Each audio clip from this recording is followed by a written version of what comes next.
There's a light in the sky, rising in the air. There's a feeling so strong. It's time to light the fire, like a bright shining light.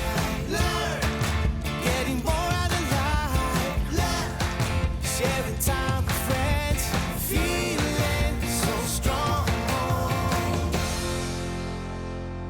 Yes, hello, welcome to the House of Wellness. I'm Luke Darcy. Great to be here, as always, with Joe Stanley, Rachael Finch and Luke Hines. Hello, guys. G'day, family. Heaven to be here. Brilliant, as always, to catch up with you guys. Today we're focusing on confidence, especially when it comes to raising resilient kids.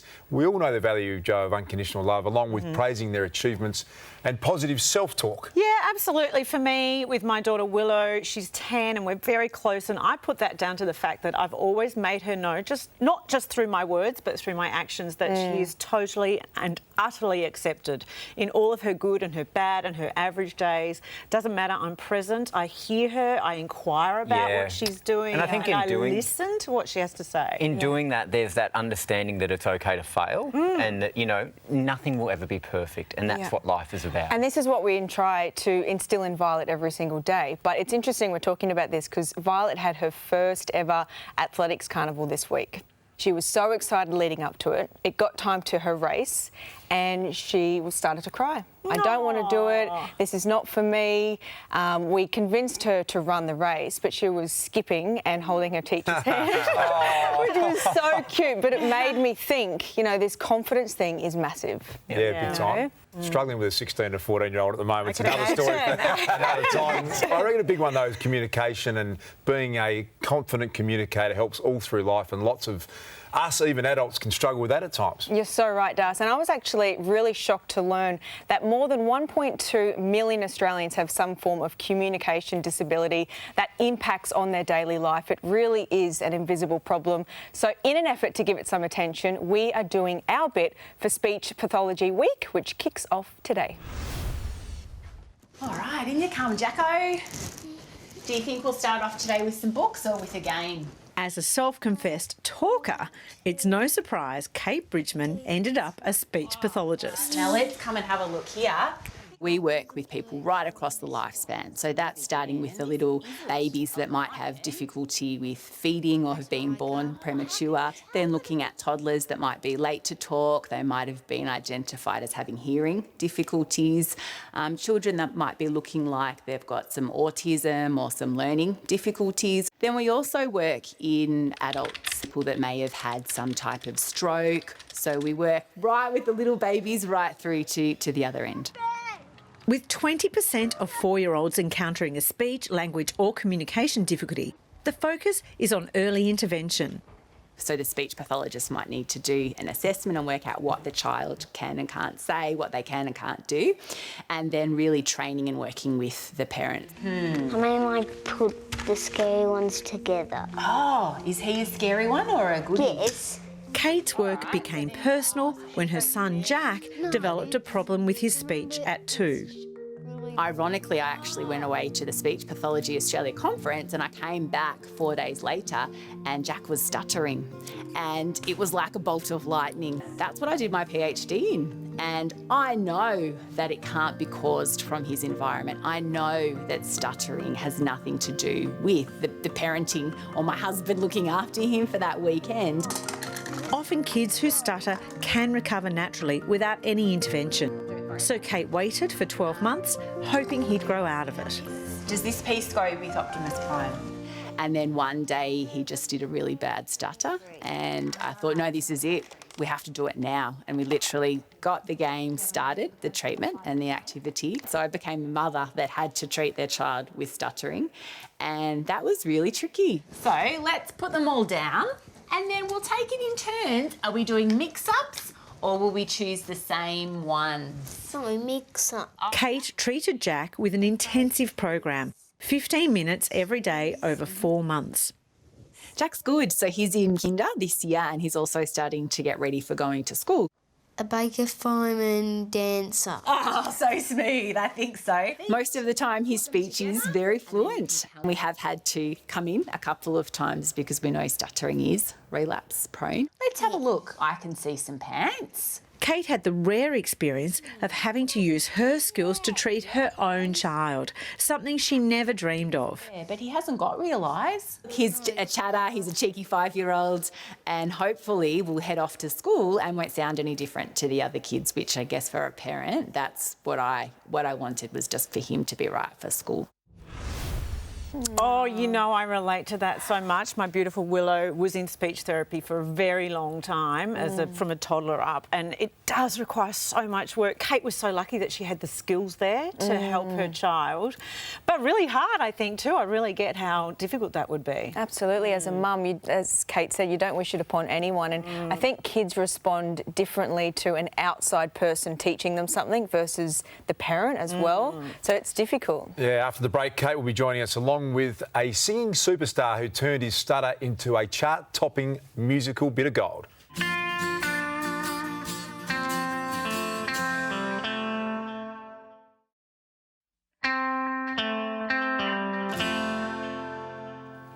Welcome back to the House of Wellness. Speech Pathology Week kicks off today, and to shine a light on an issue that affects more than 1 million Australians, and here to tell us more about it is speech pathologist Kate Bridgman, along with the winner of the season 2 of The Voice, Harrison Craig. Welcome, guys. Thanks for joining us. And Kate, can I start with you? We saw you treating your own son who developed a stutter completely out of the blue. Why does that happen? Why do speech impediments occur in the first place? Sure. So in terms of stuttering, we actually don't really know the cause of stuttering. We know that there's a genetic element. We know that children often actually speaking fluently until they're about 2 or 3. They start to put their words together in sentences, and then some children will start stuttering. But in terms of other difficulties like speech, language, not speaking, hearing impairment, sometimes that's from birth. Sometimes we're just not sure why there's something developmentally different about children. And then at the end of life, we've got people after they've had a stroke or maybe a car accident or a progressive neurological disease like a Parkinson's disease. And then sadly, their communication will deteriorate with time.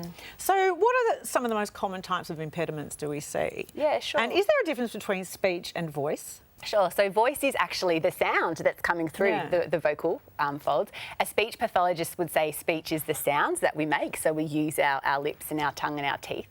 And then language is the words that we use. And so what's important to remember is it's also about what we can hear and understand and comprehend, what we can learn. And so a lot of communication and speech pathology work isn't so much about what comes out of our mouth, but it's how much we learn, understand, and then people with kind of TBIs or difficulties, how much they can remember and recall. Harrison, your story is such a great story. You discovered that your stutter disappeared when you sang, and you've been able to go on and be an award-winning, much-loved entertainer. Can you tell us a bit about how you discovered that? Yeah, well, look, you know, as my mum would recall it, it was probably around 2 or 3, years old when I started to string those words together, and she really noticed it. And then, we undertook some speech pathology fairly soon after that. And, from there on, it's been something that I've needed to manage and, kind of retrain yourself, to talk in a sense, which is a strange thing to verbally work on. Yeah, I mean, it's just really incredible. The fact that you were able to sing without a stutter, was that ever explained to you how that works? What's the difference between what's the brain's processing, or what's happening there? Do you know? Yeah, well, look, I mean, you would be the the one to actually correct me if I'm wrong. But from my understanding, it's a different type of brainwave that you have when you perform. So when you get on, to wherever and you put on a voice or anything like that, it's totally different to when you actually talk normally, which is amazing. Oh, and what an incredibly freeing thing for you to discover that. And can I say, you're such an inspiration for so many people who might have to live with stuttering or various impediments. It was pretty brave of you to put yourself out there. It was interesting because kids, they asked me what was it like when you walked on, to perform for the first time, and I thought to myself, I just, really don't want to trip on stage. So that was, my speaking was the furthest thing from my mind. But yeah, that is one of those things that you need to try and remember and think, okay, stay calm, It's all in a day's work. Roll out there. You've got this. You know? Kate, you mentioned that you were happy now that your son was good now that he's about to start school. Do you think there's a stigma or a judgment attached with speech issues? Yeah, look, we certainly know, particularly for kids, if there's any form of difference, then that kind of puts them at risk of being identified by their peers. So whether it's stuttering, whether it's a sound, whether they look a bit different, they wear glasses, whether mum and dad live in a different house, so anything about a child that makes them different, that does put them at risk of being teased or bullied or just people kind of commenting. And I think that's something that we all are trying to protect our kids and ultimately try with early intervention to really do as much as we can before the kids do start school, because school can be a tricky place. And it's such a crucial thing that first year you're establishing your sense of self. It's a really precious moment. Harrison, I remember I interviewed you when you were on The Voice a long time ago, and it's a delight to see you again. You too, Jack. Your speech is so smooth now. Do you feel like you've overcome your stutter? Look, it's one thing you have to manage, I think, you know, and it's about knowing that you can do it, and that support network as well. You know, for example, my mum and my family, you know, my friends, have been huge supporters of mine. You know, and going through The Voice too, that was a great thing to just, you know, be able to have that support there. But even when you're walking around, travelling, you just know that you can do it. You know, you've had that support there, and that's the most important thing. And now you've written some children's books. Yes. Tell us about those. Well, it's been great. I mean, I actually flew back this week from regional New South Wales, where I was actually reading the book, touring through there, and you know, the kids are just fantastic. So it's about stuttering, though. Yeah, it's about my journey, and I guess learning to overcome that, I guess, trouble of talking through music. And that's really powerful for me. And when I talk about that, you know, the kids, you don't even need to, you know, be talking in a language that they understand. They can read what you're feeling, and they go, yeah, I understand that, and you know, I want that too. So it's really beautiful. Harrison and Kate, thanks so much for coming in and sharing both of your stories. We really appreciate it on the House of Wellness, and always great to see people overcoming challenges as you have done. Coming up, we unlock the myths surrounding the CrossFit exercise regime, and Heinzie unearths the goodness of the mighty mushroom.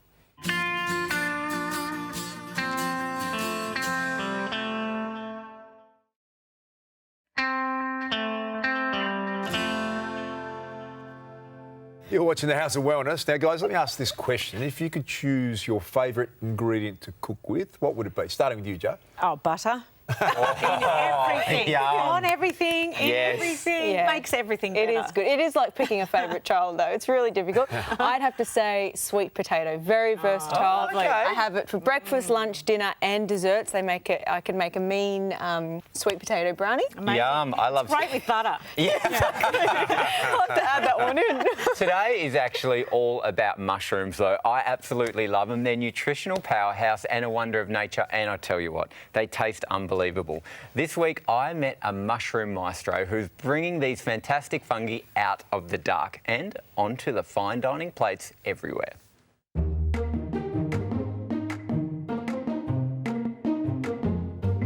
Mushrooms. These little guys are neither plant nor animal, and bizarrely are more closely related to humans than to the common houseplant.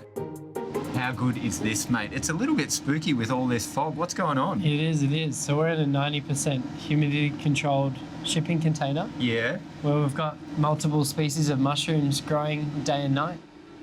Zach grows a whole universe of these fungi in 2 shipping containers south of Melbourne, supplying restaurants across the city. Okay, how many different species are in here? So we've got about 4 species in here. Okay. What you've got there is a white oyster mushroom. How long till that's ready to go? So that's in about 80% ready. Now, mushrooms double in size every 24 hours. So they double in 24 hours? That's right. All right, so what's the deal with the lights on? I would have imagined that it would have to be dark. Lights for these types of mushrooms are ideal. Not 24 hours, they also need time off, like us humans. They essentially will release spores and be active in other ways according to when the lights are on and off. Yep. So if we are harvesting at the same time, they will sort of do things to release their spores before we harvest them. To protect themselves. That's right. Zach, how many yields do you get from just one bag like this? Yeah, so you can get up to 2 or 3 flushes, but we focus on one good first flush and then recycle with a new bag. The process of growing the mushrooms start with a substrate of fibre pellets that are put into bags and then pressure cooked to kill any bacteria. Spores of the mushrooms are then added and the bags are placed into a dark room for a fortnight to incubate before being transferred into the containers to grow. And once they've grown into these beauties, it's time to eat them. Zach, I'm so excited to cook your mushrooms, but before I get into it, can you run through what each of these are? For sure, for sure. So we've got chestnut mushroom at the front there. Yep. It's got a very orangey texture and look to it. We've got the famous lion's mane there. Yeah, I'm hearing a lot about lion's mane at the moment. Known for its health benefits. We've got the king oyster at the back there. And then at the front, we've got blue oyster. Mate, they look incredible. I'm going to start cooking so that we've got something to eat. But I want to know, what got you into mushrooms? What began your journey? So essentially, chefs are so passionate about mushrooms. Yes. And there's a lack of accessibility to locally grown gourmet mushrooms. Gourmet mushrooms, they've got such an amazing glamour look about them, and the flavour's next level. They're really good for you, and we just find that in today's day and age, mushrooms are the next best thing for an alternative source of protein that is not related at all to any meat products or anything like that. Slicing through these beauties is like swimming through butter, which is what I'm going to cook them in. Nothing tastes better. Now, with mushrooms, I believe they should remain a hero, right? So you'll notice, rather than dicing them up into heaps of little pieces, I believe that they should remain, I guess, in that beautiful, true form that we know them. You with me? I'm 100% with you. Mushrooms nearly deserve to be their own food group. Because of the bacteria found in this particular fungi, they create a good, healthy gut bacteria that we can't get from any other fruit or veggie. So for me, it ticks heaps of boxes. Beautiful, crispy, charred grilled toast. I believe mushrooms, butter, extra virgin olive oil, and pesto. Oh, hello. That looks absolutely beautiful. Let's grab one each. Let's do it. All right, give it a big bite, see what we think.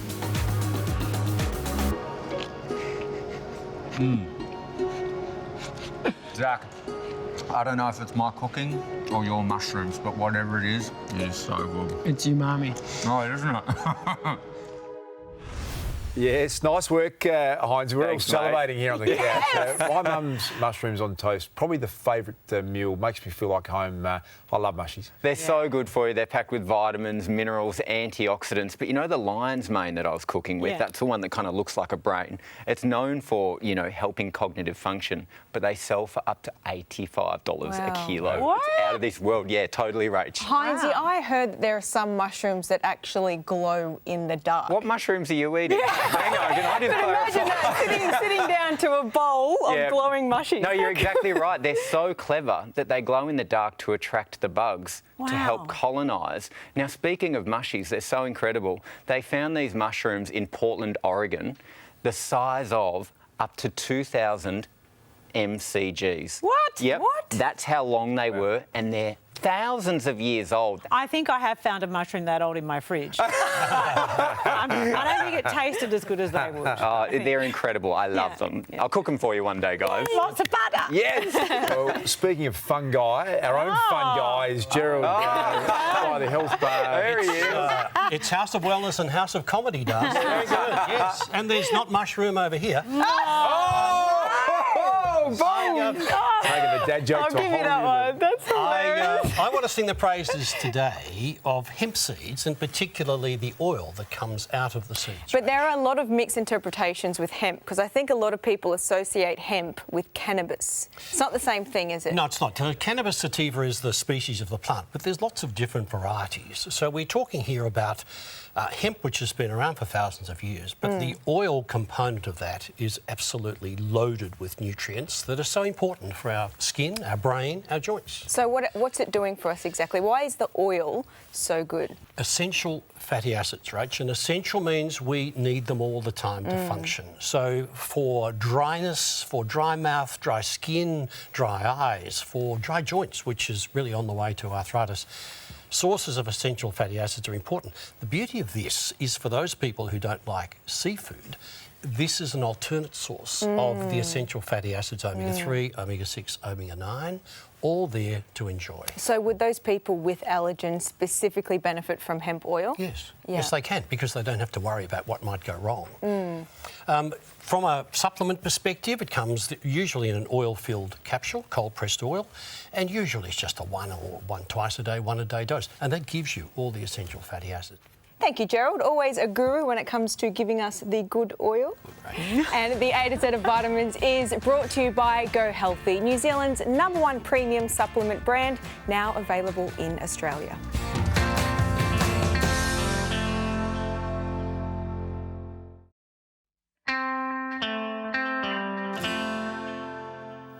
Welcome back to the House of Wellness. No secret we all like to keep pretty fit and healthy here. And Heinzie, those muscles of yours don't come from Oh, mate, you are so kind. I got to slip you a 50 for saying that on camera. You're pumped up, mate. Yep. I love the endorphins that exercise gives me. It gets my day going. It feels really, really good to train. Now, one exercise regime that started in the States in the year 2000 is CrossFit, and those who take it are absolutely hooked on it. And you couldn't meet anyone more passionate about it than Adam Winter, who's got them lining up at his Melbourne gym to get a taste of the action. Let's take a look. Don't be fooled by the calm persona of trainer Adam Winter. 10, stay with it, Al. 10 seconds. When it comes to performance, he's relentless. 20 seconds. This is CrossFit, training commando style. 5 seconds, Morgan, give me another And one. to say that Adam's passionate about it More hips, man. is an understatement. Nice. 100% CrossFit changed my life. So I used to work in a bank. I was in a 9-to-5 office job, and I hated it. Corporate life did not gel well with me. I was always into fitness, and when I found CrossFit, I couldn't stop thinking about it. And then I ended up leaving that job and becoming a trainer. And when I got into being a PT, I tried a whole bunch of different exercise programs, and I just kept coming back to CrossFit. It was the thing that made the most sense. It's the thing that lit me up. It was the thing that made me feel the best. This is a workout that has a reputation for being pretty intense, but its principles are grounded in the pragmatic. Get it, Ams. Good. It prioritises what the body can do, Chest up. not what it looks like. Elbows, elbows. Good. When you come to a CrossFit gym, you work your ass off. Yes, no matter what level of fitness you are, you're going to work your ass off. And that applies to everyone. Take it on, sign up for commitment. Just stay in that fight. Keep it going. It's a mix of movement, heavy weights, and big bursts of cardio. Hell yeah. Good. Every class should leave you gasping for breath, or you haven't done it right. When I see someone walk into CrossFit, it doesn't matter what their history is. They could be someone that's never done exercise before. Those are the people I commend the most because of the stigma CrossFit has. And for someone who doesn't have any fitness background to walk through our doors, it's excellent. Like, that takes balls. So I like that first and foremost. But then even people that are fit that walk through the door, I know that their level of fitness is not anywhere near what I'm going to make them. Before joining CrossFit, I was one of those people that signed up for commercial gyms but never used them, and I thought I was pushing myself hard whenever I went, but it wasn't until I came here that I realised how much more my body was capable of. It's a little bit daunting watching the weights being thrown around and the high intensity workouts, but once you start, it's fantastic. This level of what you can push your body to is absolutely awesome and just crazy at the same time. I know the power of what we do here, and that is what I want to share with the world. Every person that walks through our door, even if they're walking in, I got to lose weight for a wedding in 2 months, in my head, I'm like, that's just the beginning. I'm going to change your life with this kind of stuff. I don't say it to them, but in my head, I'm like, I get excited. I'm getting goosebumps just thinking about it. That's what it's all about. Team, we got 15 seconds. In its 20-year history, CrossFit had its fair share of press. Get it. From criticism about its extreme muscle exertion 3, to unnecessary injuries. 1. We focus so much on technique that the only time you're going to get injured if you're a dickhead if you walk through the door and don't listen to anyone. But if you listen to the coaches and you check your ego at the door, you're going to have a great time in a CrossFit gym. For Adam, the CrossFit stigma that you have to be elite before you start couldn't be further from the truth. There it is. Just ask his first 2 clients, his mum and dad. Biggest shrug. I think it keeps up much more mobile. Flexibility is good. And I'm not trying to blow my own trumpet, but people do say that I don't look in my mid-60s. So must be working somewhere along the line. And I highly recommend it to anybody because, like I always tell my friends, I'm with the young guy who's lifting 200 kilos and I'm lifting 20 and doing the same thing he's doing, but it's 2 different weights. So it's lovely. I want you to try and really lock those elbows out on the next one, all right? Adam's approach is all about setting realistic goals. That's better. But a lot of things that seemed impossible appear to become possible with him in your corner. From, day one, not even being able to do a pull-up to being able to go into team comps and just do things that you didn't think you'd be able to do. Just given the amount of knowledge, the positivity that he brings to it, sort of makes you feel like he can do anything, really. Nice, mate, nice. We change people's lives on a daily basis, and it's just about keeping that going from being unfit, unhealthy, to being fit, confident, happier, healthier, and then spreading that with their people. It's just a flow and effect of positive energy, and it all starts here, which is incredible. I'm not sure Adam's quite into CrossFit. I think we need to find out if he's really passionate about it. How about that? It's unbelievable. Mate, that's exactly right, Darcy. And did you know that at the recent World CrossFit Games in the US, Australian Tia Claire Toomey was crowned the fittest woman on earth? And such is the honour bestowed upon this 3-time World CrossFit champion. She deadlifted 178 kilograms and 111 kilos in the clean and jerk. That is beyond. I'm nowhere near that. I did 30 squats yesterday in a circuit and I can barely walk today. It's a very different energy to the kind of exercise that I like to do, which is Pilates, yoga, lots of breathing. And I do high intensity, but on the treadmill, and that's it. Now, we've got Gerald off the health bar onto the couch. You like to keep yourself fit, big Well, GQ? treadmill yesterday, Das, but I do lots of... my crossfitting is bushwalking and golf, which to me is pretty well the same thing. It's pretty well the same thing. I lawn bowl each week as well.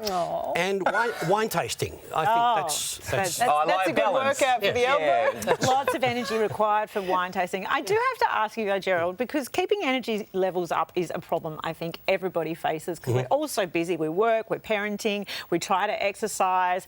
Often we struggle with sleep. And so then you find your energy levels kind of dipping. It's about your spark plugs, Joe. Oh, okay. Your spark plugs, your spark plugs just need a little bit of reinforcement. And the nutrient we talk about is coenzyme Q10, or more commonly, CoQ10. And what is CoQ10 going to do for me? It sounds a little bit like something from Star Wars. Well, that's why it works. Sci-fi. Because it is what it does. It works in every cell in your muscles. So your muscles are full of mitochondria, and they're like little powerhouses, and they generate enormous amounts of energy. But they need coenzyme Q10 as part of the cycle. There is a ready-to-use form of coenzyme Q10, which is called ubiquinol. So when you take CoQ10, it has to actually change in your body. If you use ubiquinol, it's there to use. So a much more bioavailable form of coenzyme Q10. And it's especially good for recovery from workouts and just general recovery from intense exercise. Gerald, I was reading about long-distance runner Eloise Welling's training regime. Now, she does a 24-kilometre run on Sundays and then runs every other day of the week, anything from between 30 and 75 minutes, plus all the gym workouts on top of that. Maintaining her energy levels is a carefully honed program. Take a look. I was watching the Barcelona Olympics on television when I was 10 years old, and I remember watching one of the women's distance events go around, and I remember turning to my mum and dad and just saying, I'm going to do that one day. I was completely inspired. After that, it just became a childhood obsession. I was obsessed with reaching the pinnacle of my sport.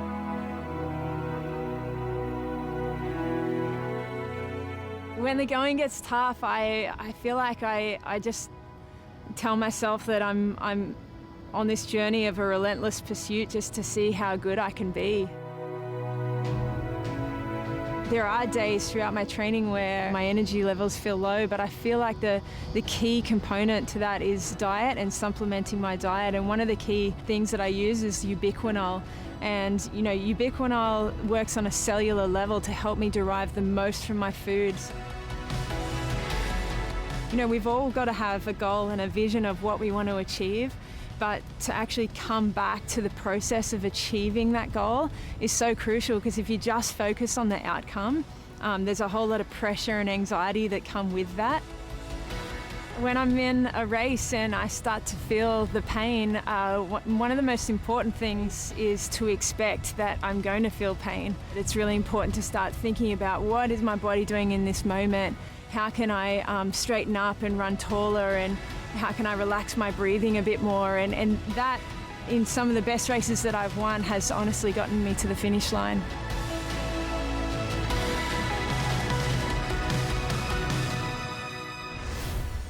Oh, she is such an amazing athlete, an Olympian and 3 times Commonwealth Games. And do you know what I love? No excuses. She has 2 kids and she hits the track before 6 a.m. every morning so she can get home before her husband goes to work.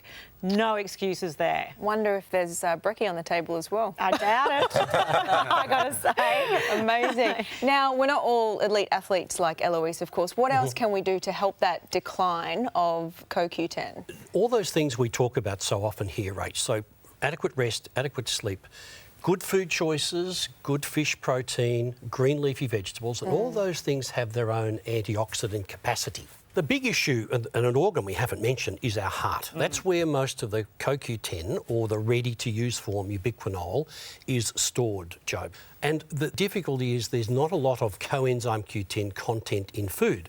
So you need 60 avocados, 14 kilogram of sardines. Not even you could eat that. No, I've tried. So, and that's really to just get 100 milligram of ubiquinol. Okay, so how can we increase our levels then? Well, the simple solution is to take it in a capsule form.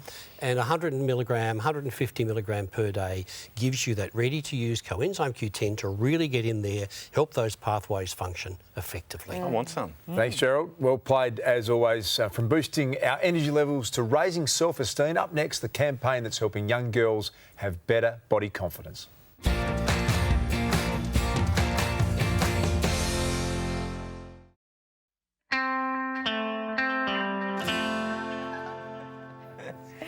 Welcome back. Last week we looked at a great campaign which is all about promoting and supporting women. Now, Jo, can you remind us, what is Liptember all about? It asks us all to purchase and wear our favourite lippy throughout September to help raise funds and awareness for positive female mental health.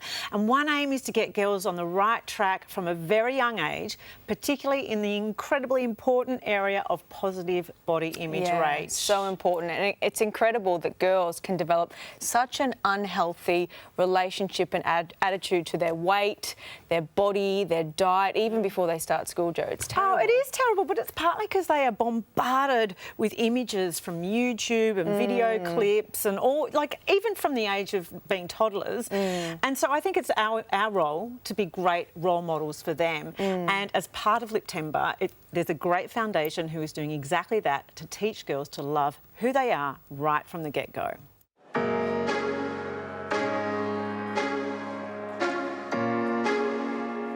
You may have seen the stat that 38% of 4-year-old girls are not happy with their bodies at 4. So disturbed by that alarming fact, Marissa Forsyth took a very determined stand. The way I started the Pretty Foundation was actually a bit of a crazy journey, to be honest. I was in marketing and was just climbing the corporate ladder, and I recognised that there was this major problem in our society with women and girls who hated their bodies. After quitting her job to pursue a solution, Marissa identified that there was a lack of support to help young girls, aged 2 to 6, already facing body image issues.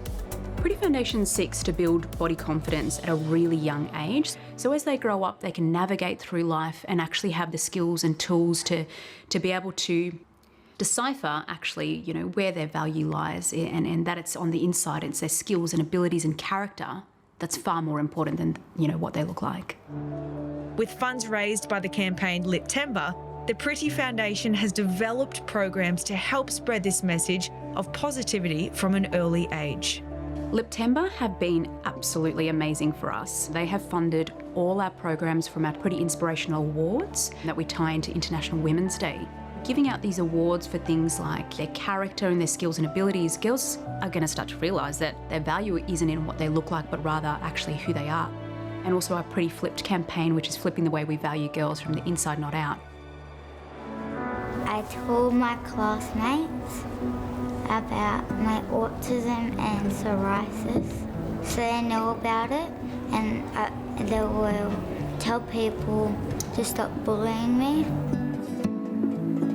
Though the most exciting project that we have is called the Charlie's Tales book series. We've just released a third book. It's called Charlie's Tales, Peggy and the Fantastic Football. And each one of these books instill body confidence in young children. We've seen such an incredible impact from these books already. We've seen over 220,000 young children being impacted. So that for me is incredible. The Pretty Foundation has an exciting future thanks to the continuing support of Liptember. It's so important that people get involved in the Liptember campaign, and I really encourage everyone, women to start wearing bright lipsticks, but also men and boys to really get behind this as well. I don't often wear lipstick, but I'm wearing some bright red lipstick today, and I'm going to be wearing really bright lipstick all throughout September to support the Liptember Foundation.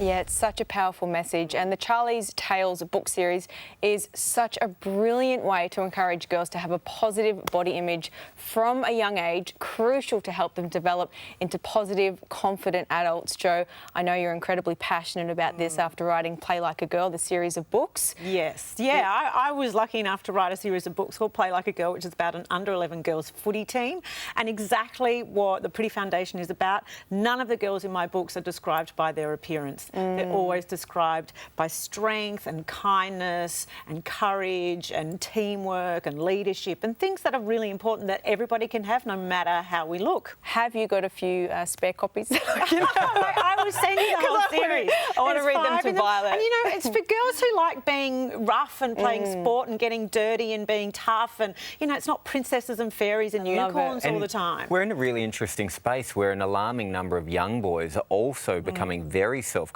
about body image with what they're seeing in advertising and online. So it's a really important space that we talk about this. Yes. Well done. That's great. I wasn't aware, Jo. I look forward to getting a copy. You'd like some copies? I would, absolutely, yeah. From brightening up the lives and lips of women and girls to giving the taste buds a workout, Jo, how do you feel about an Italian-inspired dessert made out of cream? Do you have one for me right now? Because, yeah, I'd say yes.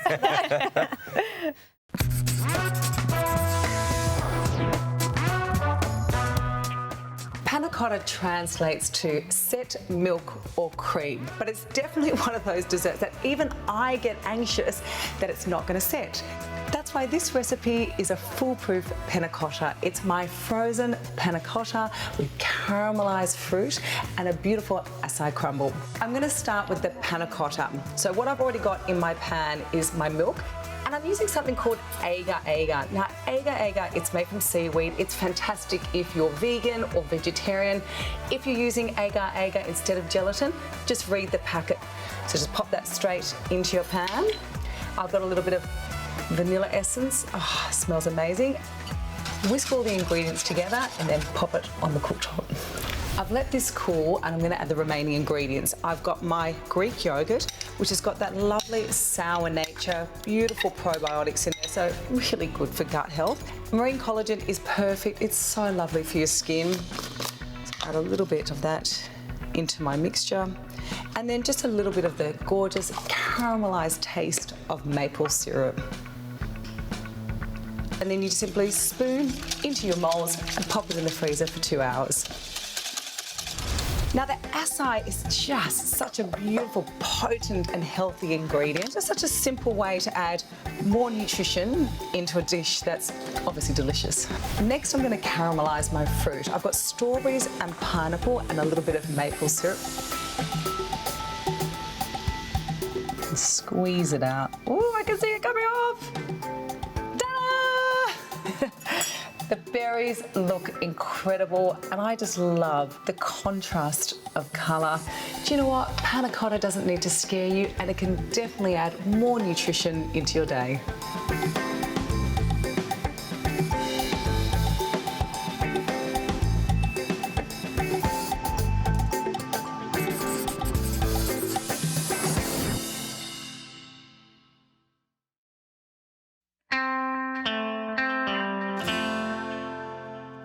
Hey, welcome back. Did you see there's a weight loss app just released in the US that specifically targets kids. Now, the app asks kids to list everything they eat, as well as getting them to enter their age, their weight, their height and health goals, and uses a traffic light system to help kids keep track of their good foods, which is green, their moderate foods, which is yellow, and the bad foods, which are red. So all about childhood obesity. What do we make of that? Oh, my goodness. I can't believe this got approved. I'm not into it. I think it's really risky territory when we start to talk about kids and weight loss ever.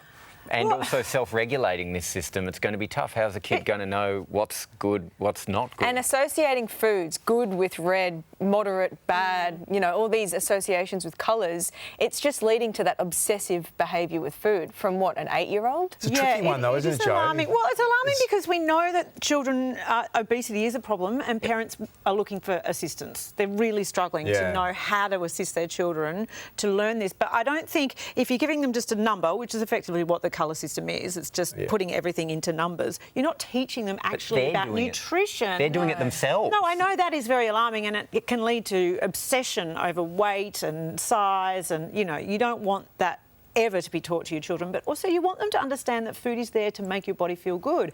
And you can work that out just by feeling how you feel. Do I have energy today? Am I feeling a little high and low because I'm having too much sugar? All of those conversations are far more useful. Rachel, I'm staggered by the lack of education out there. Smart people and families I know, their kids have got no idea that what they're eating is bad for them and high in sugar and processed. And I read an article on school lunches and it was terrifying what was actually in these school lunches, whether it was a lack of time or a lack of education. I'm not sure, but it was incredible. Well, I get Violet in the kitchen with me as often as I can. She's putting the ingredients in the smoothies. She's helping me mix the protein balls. She's making the spaghetti sauce with me. So I'm talking to her as I go. This is what we're using. This is why we use it. It's good for our eyes. It makes our hair grow, blah, blah, blah, whatever it might be.